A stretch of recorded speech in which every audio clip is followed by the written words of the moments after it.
Ready? Ready? Ay, I walk around like that nigga. Finger on the trigger. If a nigga wants some smoke, I let it chop, I eat it liver. I came from the 30 and I'm leaving with a body. If he try to do us right, he shouldn't with the big body. I walk around like that nigga. Finger on the trigger. If a nigga wants some smoke, I let it chop, I eat it liver. Hi guys, Michael from MMA Island here with interviewing Flyweight Alex Perez. Alex, man, thanks so much for joining. How's quarantine been for you, bro?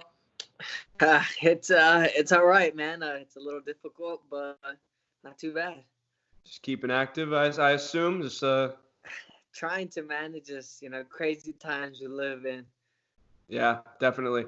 I honestly, I'm following you throughout your UFC career. I think I want to ask you, where did MMA start for you? Where was the time where you just knew that it was something you wanted to do?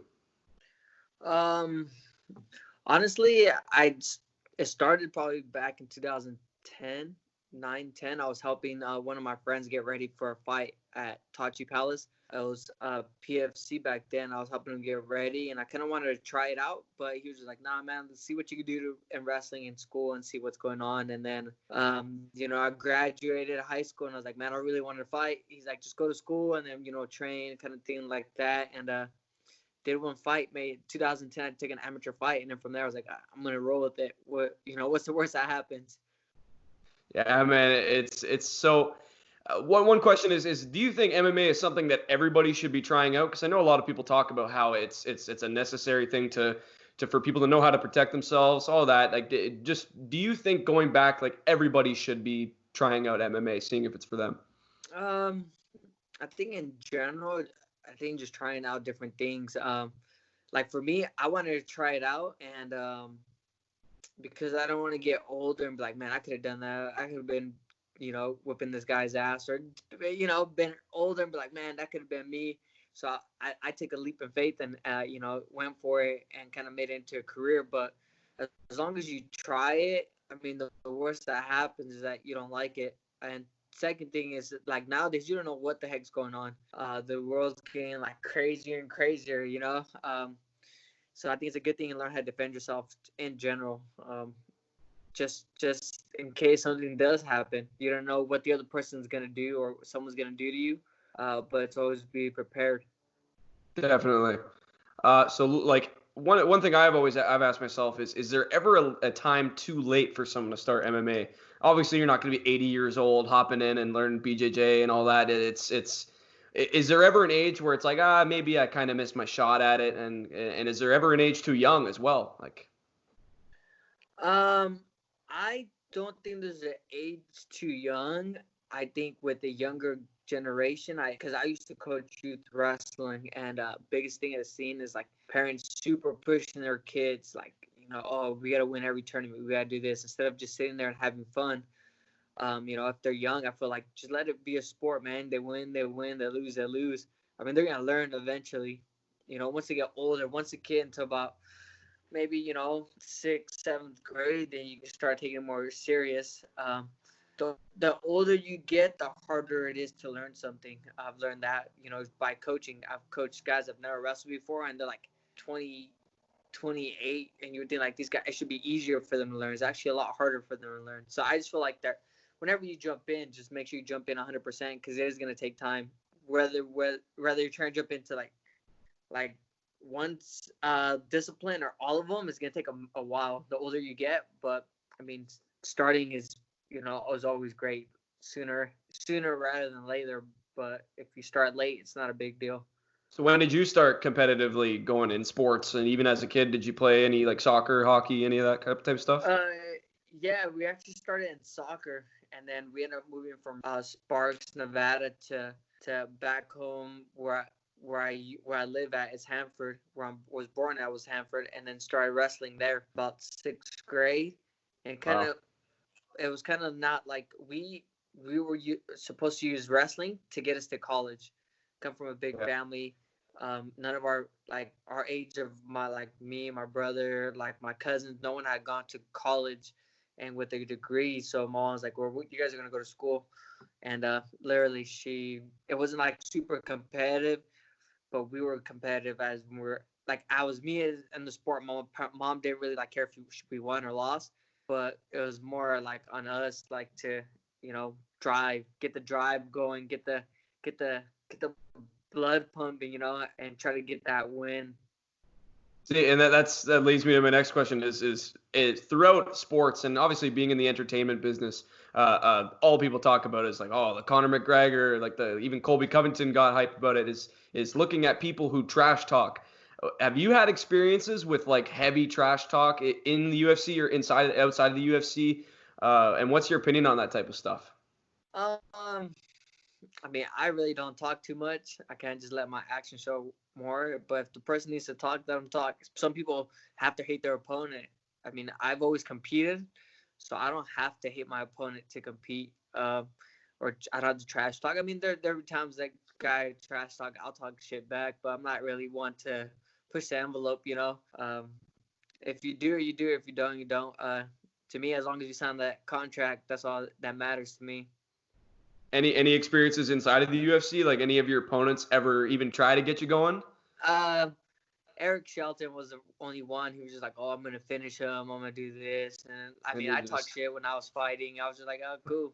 Like it's hard to knock me out when you're running the whole time, I was just like, I'll say stuff like that, like I'll trash talk, but I mean nothing crazy. As soon as the fight ends, it's kind of whatever. Exactly.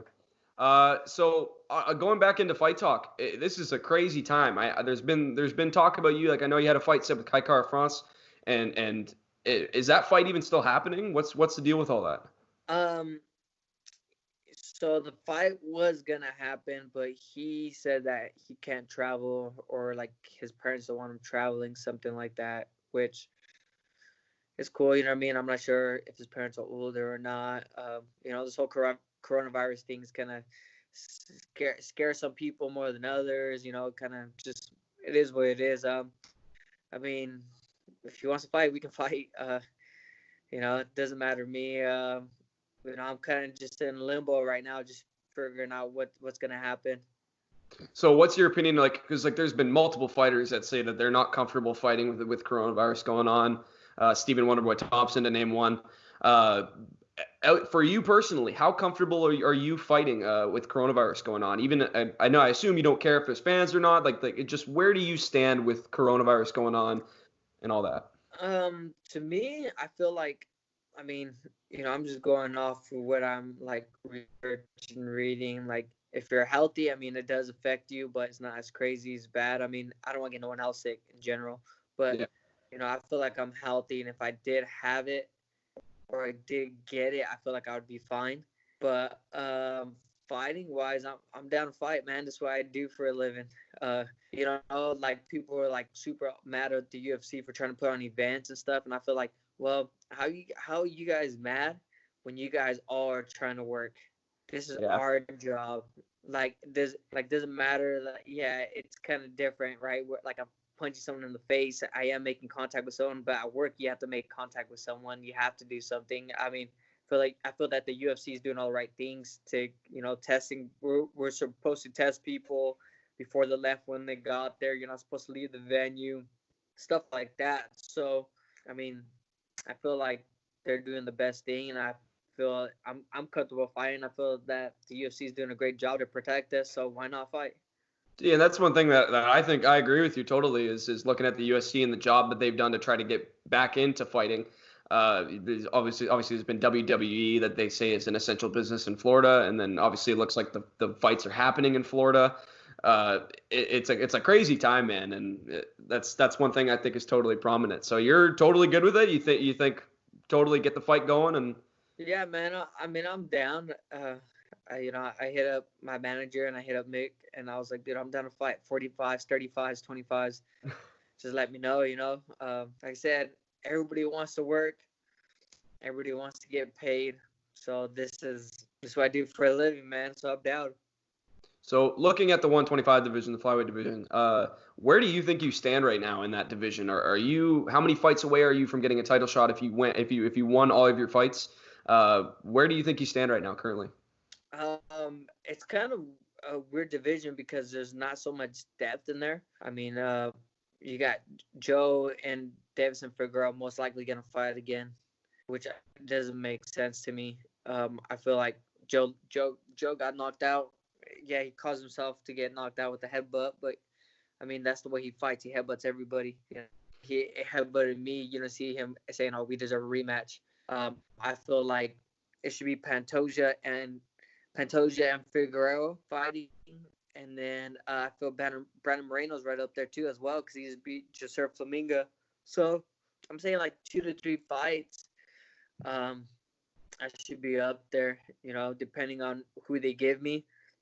Even if they give me someone ranked high and then I have to come back and beat some of these low like guys that are ranked underneath me, it's fine with me. So I feel like 2 to 3 fights, I should be right in the mix. There's a little hold up right now, but I'm still saying 2 or 3 fights. Yeah, see, and I was going to ask you about that title fight. I honestly agree with you. I think it's a kind of a weird situation with Henry Cejudo vacating the division and going to 135 primarily. When they got that title fight, I don't think really disagreed with the title fight going on, but when it ended and how they're saying that there's going to be a rematch immediately. And man, I watched an interview with you talking about it, and you even said it's like you predicted it perfectly. You said the fight's probably going to stay standing, and I see Figueiredo knocking him out. You were perfectly right with all that. And like you said, like the headbutt happened, and it's a weird place. And one thing I want to ask you is the flyweight division itself. A lot of people overlook this division.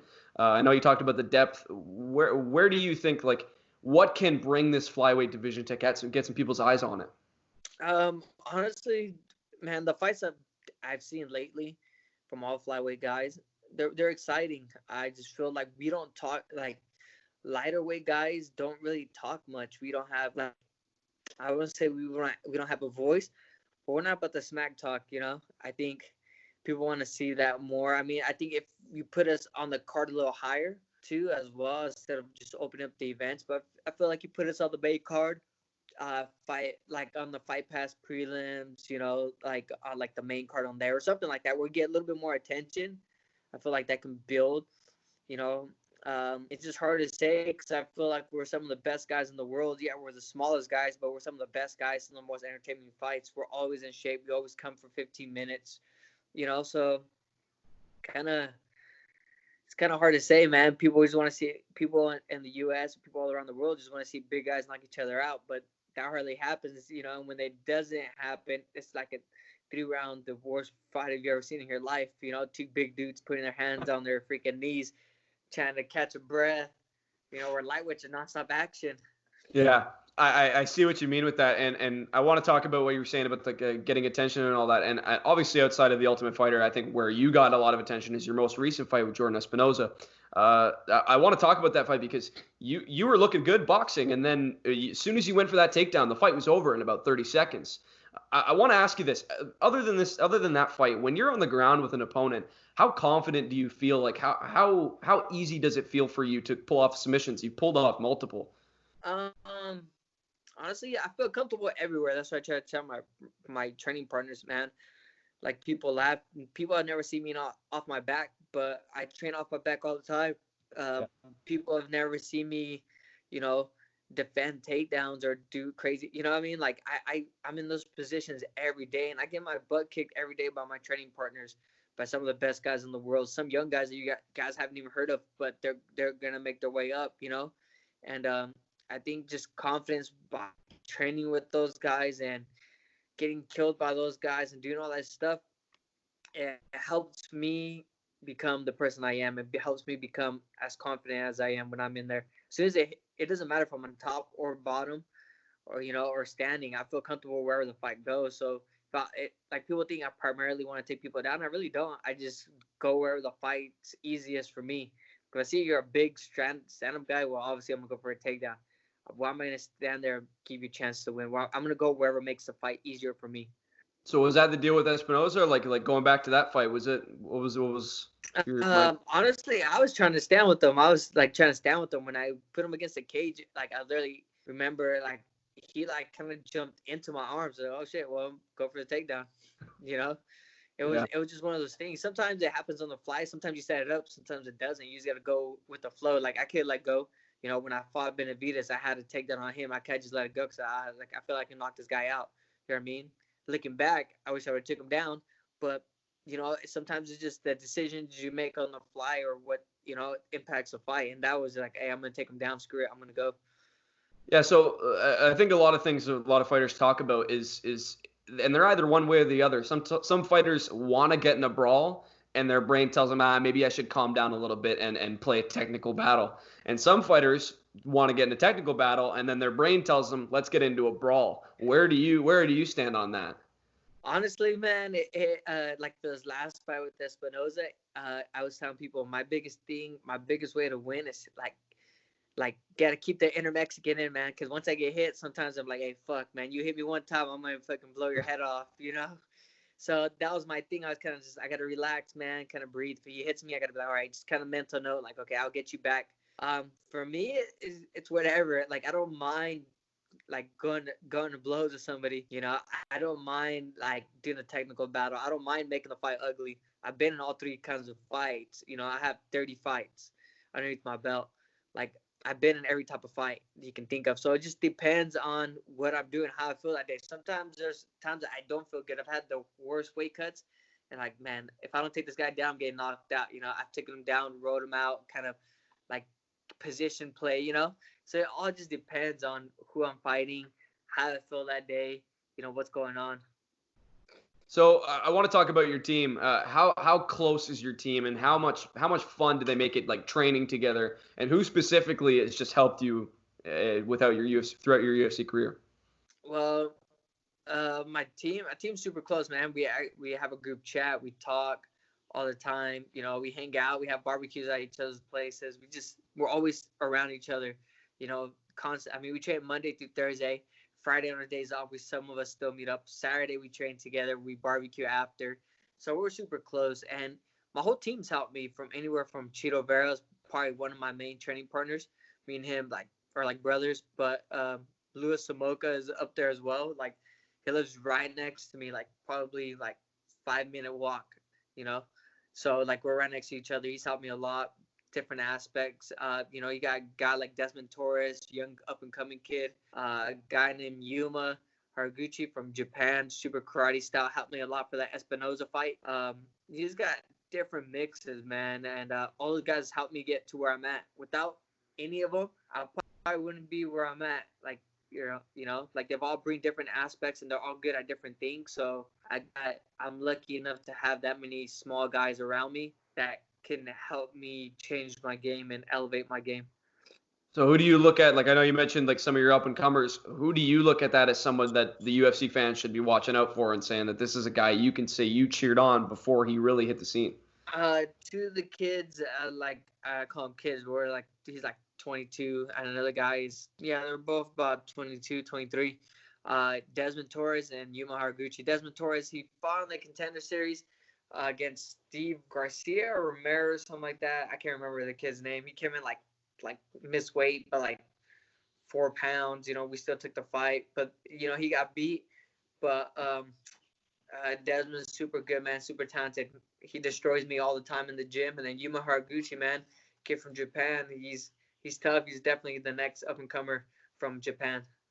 And I want to talk to you about the Contender Series. How was it for you going on the Contender Series and experiencing that?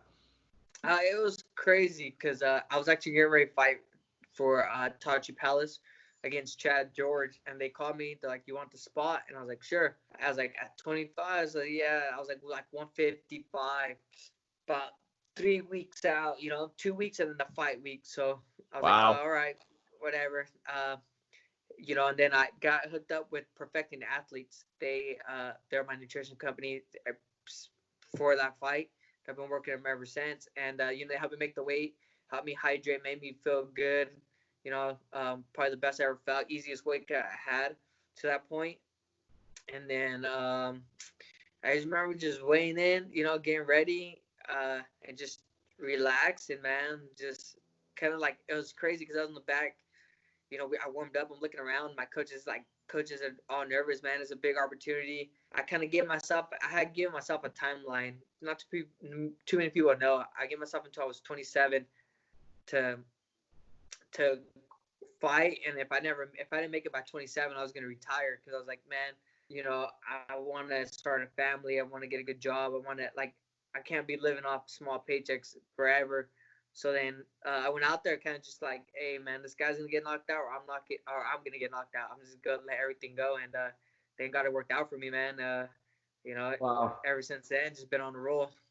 Wow, that's a crazy story. That you actually gave yourself a timeline and said that this is what it is. And it's getting into the UFC is hard, man. And a lot of people go into the UFC and like just to say that they made the UFC and like they lose one or two fights and then they're done. And man, you're at the top of the game right now. You can like you said before, you're 2 or 3 fights away from a title shot. And that's crazy that you set yourself a timeline to say that this is my timeline to get in, and you did it, man. It's crazy.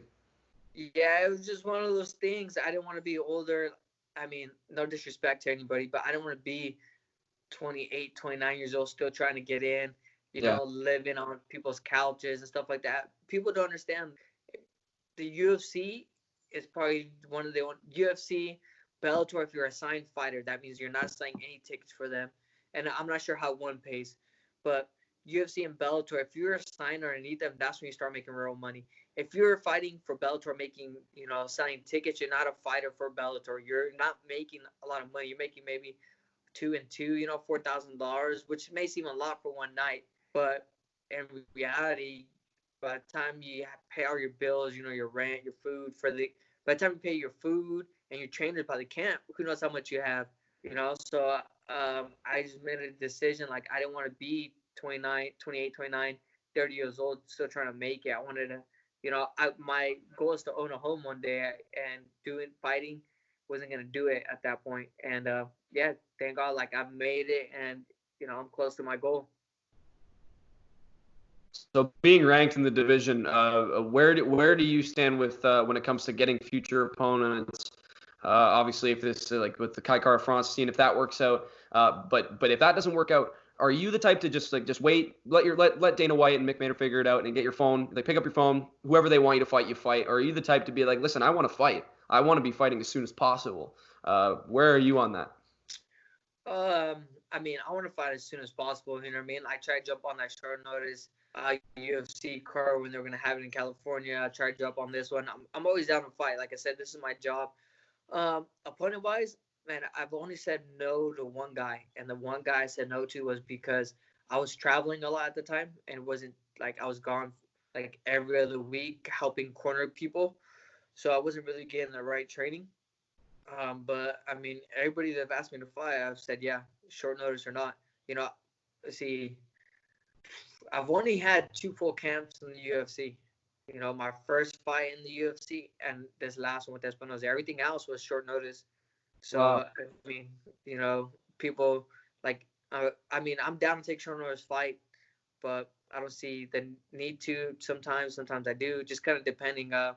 Full camp is obviously better, but man, I'm down. Everybody's in the same boat. Not everybody's doing the same, like their usual training. Not everybody's doing things like that. So we're all in the same boat. So why not? Yeah, so looking at like the Benavides or the last card that you were on against Espinoza, looking at that card when JDS and Blades headlined the event, you were the third last card on the fight. How big was that for you to be so high up on the fight card? To me, I'd rather be like the first one, man. Sometimes it's just like I rather get in, get out, kind of thing. It's always cool being later on the card because more eyes are watching, which is cool. But I mean, it doesn't matter to me. I get paid the same whether I'm the first fight or the last fight of the night. So it doesn't really matter to me. I kind of just try to, the biggest thing is just wait, that extra wait time, like waiting and waiting and waiting, kind of like shit. You never know how long it's gonna be because people get knocked out. Sometimes fights go quick, sometimes they go slow. So it just all depends. But to me, it doesn't really matter. So, like a lot of people talk about like what they want to do in the UFC. I know you said you wanted to get in before I think it was 27. You said, what is on your bucket list for the UFC? Because obviously you want to get a title shot, you want to win a title, you want to fight in your hometown. Like what are some other things, like other goals for you to be in the UFC? What are some things that you want to accomplish? I want to be obviously. I want to be with the company for a long time. I want them to be my main employers for a long time. But obviously bonuses are up there. I want to be the most winningest flyweight. kind of thing like that. Whether it's and I want to have the most finishes, whether it's knockout or submission. So those are things I train to do on a daily. So how active are you looking to be in this coming year? Do you want a certain amount of fights? Do you have a goal, or are you just waiting? I'm cool with 3 to 4 fights a year. My first year of fighting, I think like in 9 months, I had 7 fights. You know what I mean? I'm super active. I like to be active. I'm always at the gym. So, a lot of people think like, well, that's a lot of fights. I was like, yeah, well, you only have a short period of time to compete. Like I can't do this forever, and I know that. So I gotta get as many fights in now before I start turning older, where I'm only fighting maybe once a year, maybe twice a year. If I can get 3 to 4 fights up until I'm 30, that's great. So I want to ask you, man, with this whole quarantine stuff going on, obviously you're staying active, being in the UFC and looking to fight sometime soon. You're staying active. On the days where you aren't running around and going to the gym and all that and doing one-on-ones, what is your favorite thing to do outside of that? Man, honestly, like if I'm not in camp, it's to eat, man. I love food. Like I'm a big foodie, man. I'm a sucker for sweets. I love like people are like, oh, fast food's so bad for you. I love fast food. McDonald's, Taco Bell, you name it. I'm a big foodie, If I'm in camp and it's kind of chill, I like playing dominoes. Really? I'm not really big. Yeah, I'm not really big like game guy. Like I'll play like Madden, maybe 1 or 2 games, but then after that I get pretty bored. But yeah, dominoes is probably my go-to. I assume you want to see you on the upcoming UFC 4. Yeah. All my friends, my sisters, all them kind of, they're like, oh, if you're going to be on the game, I'm like, I don't know. Like, it's not my priority, I guess. It's kind of whatever. If they put me in, they put me in. You want to do your thing in the UFC to get that going. Well, hey, man, look, I think all the UFC fans want to know when they're going to see you next. So when do you think you're going to be in next, and who do you think it's going to be against? Man, I'm hoping in May, my date was May 16th. I'm staying ready, Just depends if other people want to fight. I'm just waiting on the call. I'm staying ready, doing everything I have to do. And like I said, hopefully in May, maybe not May, but June, around there. But, the sooner the better for me. But hopefully I get one of those dates in May. Hey, man, I appreciate you for coming on. It's seeing you and seeing that you're a person who could, like we said before, you're 2 or 3 fights away from a title. You win these fights, which you very well could. People could be seeing you in title contention and then making this flyweight division have your name on the top. So, like I said before, man, thank you so much for coming on. It really means the world to me. Thank you, man. No worries, man. Thanks for having me. Stay safe out there.